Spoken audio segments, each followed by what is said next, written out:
What's up guys, in this video I am going to show you my week leading up to my jiu-jitsu tournament and how I lost 10 pounds using the water weight cutting strategy but still didn't make weight.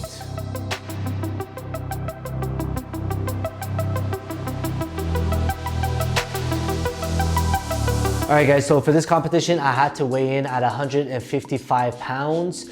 And going into the last week, I weighed 160 pounds. And for my competition week, after talking to my teammates and doing a little bit of research, I decided to go with the water weight cutting strategy.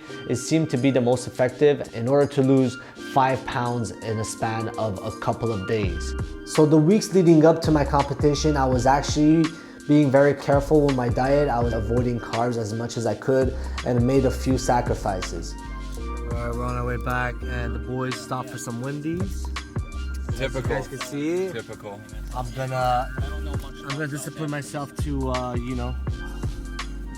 step out of this meal. Kind of sucks to smell that fast food and not be able to bite into it. So I'll just probably have dinner late night and I'll try to train today. So peace.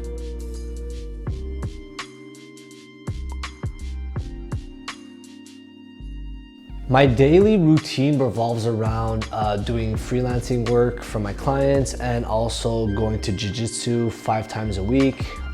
Initially, I started doing jiu-jitsu because I wanted to get a daily workout in, but it actually became quite obsessive.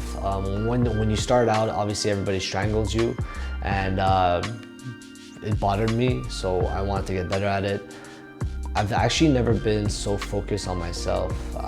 In the department of fitness, like that's probably the best shape I've been in my life. I'm trying to vlog, guys. There's a difference between filming and vlogging. Yeah, there we go. Bill, you're in the fucking way again. Everybody throw gang signs. Don't tell me I live my life, Sam. Yeah, I will. Leo always has his mouth guard on. You never know. You never know when you're gonna get jumped, Sam. So essentially this water weight cutting strategy is a manipulation of your water, sodium, and carb intake. So at the beginning of the week, you're gonna have to drink a lot of water, like gallons on top of gallons.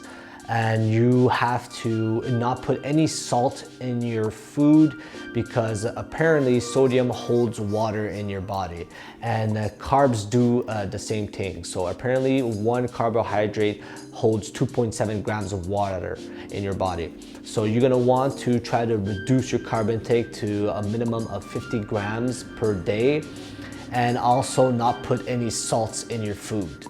And this is exactly what I did and it worked quite effectively. As you can see in this clip, I'm pretty gassed up when I find out on Friday morning, the day before my competition, that I had actually lost 10 pounds. Guys, just to give you an idea of what I look like the day before the fight, as you can see, I've lost a ton of weight. Holy shit. Look at this. Dude, I don't know if you guys remember me, Chubby Sam. I used to be a little bit more chubby than this, but we're ready to go. And that's exactly where I slipped up. Now, I always tend to celebrate right before the finish line and I always end up falling flat on my face. And this was another example of that. Since I was 5 pounds underweight, so I had to be 155, I weighed in at 150, that I would be able to eat normally on the Friday in order to regain some of the energy that I had lost during the week. I was also paranoid that I had lost a lot of nutrients and I didn't have any proteins in my muscles. Mostly because in my first competition, my muscles were destroyed and I couldn't move my arms. So I was a little bit paranoid. So that's why on the last days, I decided to eat and stack up on some nutrients.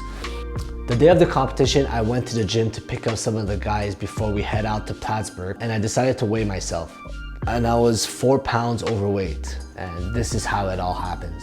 Yo, where you at, Sam? Yo, bro, I weighed in at 159 over here. Yeah. You said you were 150 last night. I was. I think this is broken, bro. This is true. No, that's broken. Right. Now this was the crucial mistake.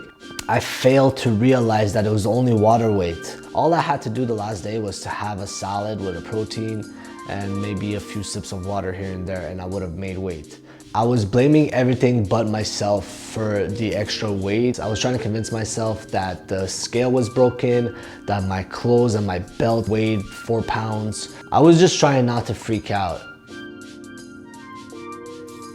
until the official weigh-in. Now, the lady was kind enough to let me compete stills, and I really hope it wasn't because I had my shirt off.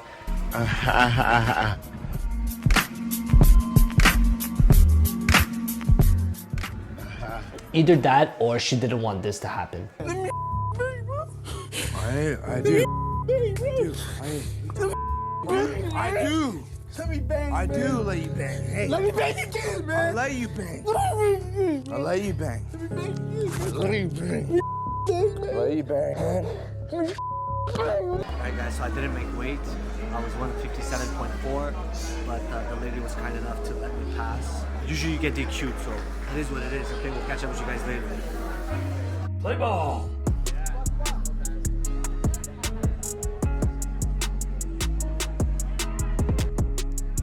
Nice.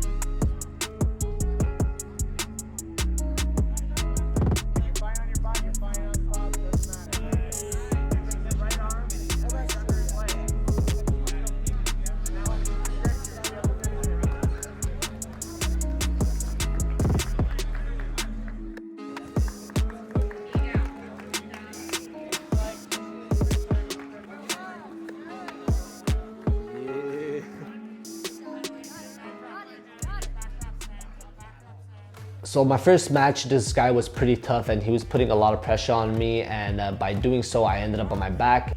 During this takedown, I actually ended up hurting my knee, and I pretended to be okay, but I fell very awkwardly on my knee, and I was just telling myself to not show any weakness, but I was hurting. I was definitely hurting over here.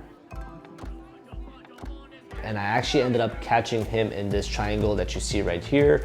I also had his arm, so I could have kimura'd his arm and finished the fight. So it was just a matter of time before I actually finished my submission, but I had it locked in.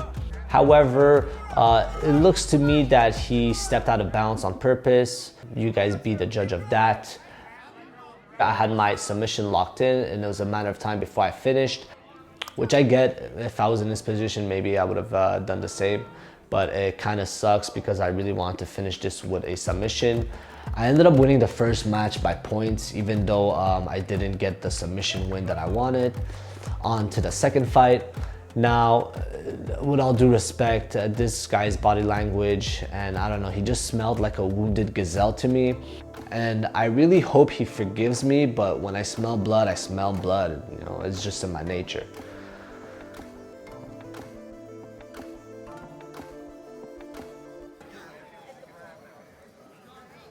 The third fight, I was fighting a wrestler, and he felt very strong. He actually did a great job at changing levels here and taking me down, and pretty much stayed on top of me for 4 minutes, and I ended up losing my chance at a gold medal. I had an amazing time, and I can't wait to compete with my teammates again. I already have an idea for my next challenge. However, if you have any good ideas, feel free to comment below. Trying to document this whole experience while trying to get into the right mental space in order to compete was quite difficult for me. Just wrestling fear in your mind and trying to document this and trying to eat right. It